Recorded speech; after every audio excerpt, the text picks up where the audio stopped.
तर आज आपण पाहूया आंबाड्याची भाजी वेगळ्या पद्धतीने कशा प्रकारे करतात। आंबाड्याची भाजी मी छान धुवून घेऊन उकडून घेतली। हे पहा, पाणी टाकून उकडून घेतली छान मऊ होईपर्यंत। दुसरीकडे दाणे मिक्सरमधून काढून घेतले असे जाडसर पद्धतीने। हे पहा, तुम्हाला दिसत असेल। आणि थोडे जाड दाणे बाजूला काढून घेतले आणि बारीक दाणे कुकरमध्ये खाली पाणी टाकून पातेल्यामध्ये ते दाणे बारीक करून घेतलेले टाकून कुकरमध्ये ठेवलं आणि कुकरचं झाकण न लावता त्यावर एक झाकण ठेवून घेतलं, प्लेट आणि खलबत्त्याचं दगड ठेवून घेतलं। जर काहीही वस्तू ठेवल्यावर जमते अशा पद्धतीनं मी ते इंडक्शनवर अर्ध्या घंट्यासाठी ठेवून दिलं। स्लो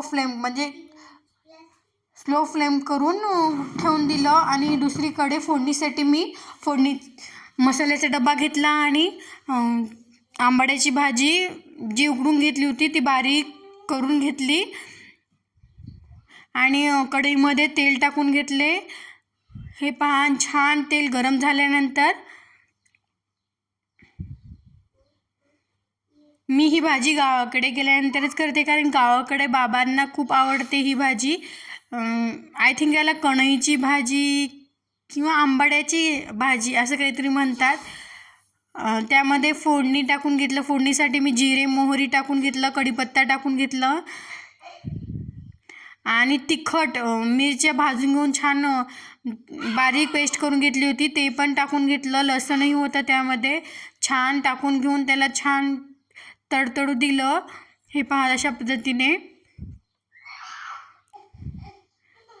छान तेलामध्ये ते तडतडल्यानंतर थोडंसं ब्राउनिश कलर झाल्यानंतर त्यामध्ये मी शेंगदाणे टाकून घेतल्या। शेंगदाणे टाकल्यानंतर छान हलवून घेतलं।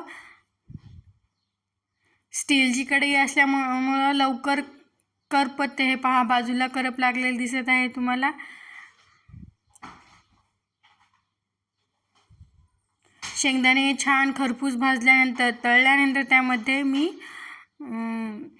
जे आपण बारीक करून उकडण्यासाठी ठेवलं होतं दाण्याचं भरड म्हणता येईल, ते छान मऊ झाल्यानंतर झालं होतं। मग ते काढून घेऊन यामध्ये टाकून घेतलं आणि त्यानंतर मीठ टाकलं। त्यामध्ये तिखट हळद टाकून घेतली। तिखट आपल्या खाण्यानुसार टाकायचे, कारण मी हिरवी मिरचीचाही ठेचा टाकला होता मध्ये। आणि तिखट जर तुम्ही जास्त तिखट खात असाल तर तिखट तुमचं प्रमाण खाण्याचं बघून टाकावं। आणि छान तेलामध्ये ते परतून घेतलं। हे पहा, अशा प्रकारे दिसत आहे। ते परतून घेतल्यानंतर छान थोडं वाफून घेतल्यानंतर थोडंसं भरड शिल्लक होतं पातेल्यामध्ये, ते सुद्धा टाकून घेतले आणि छान त्याला हलवून घेतलं।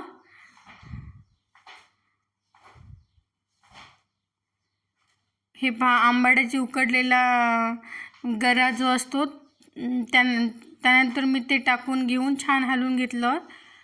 जर तुम्ही जास्त आंबट खात नसाल तर ते आंबाड्याचं पाणी जे आपण उकडून घेतलेलं असतं ते पाणी बाजूला काढून सुद्धा आपण टाकून घेऊ शकतो। कोणी फोडणीमध्ये एक भेंडरं म्हणजे एक भेंडी असते ना, भेंडीसुद्धा बारीक करून टाकून घेतात। मग ते छान ते पाणी टाकून घेतल्यानंतर ते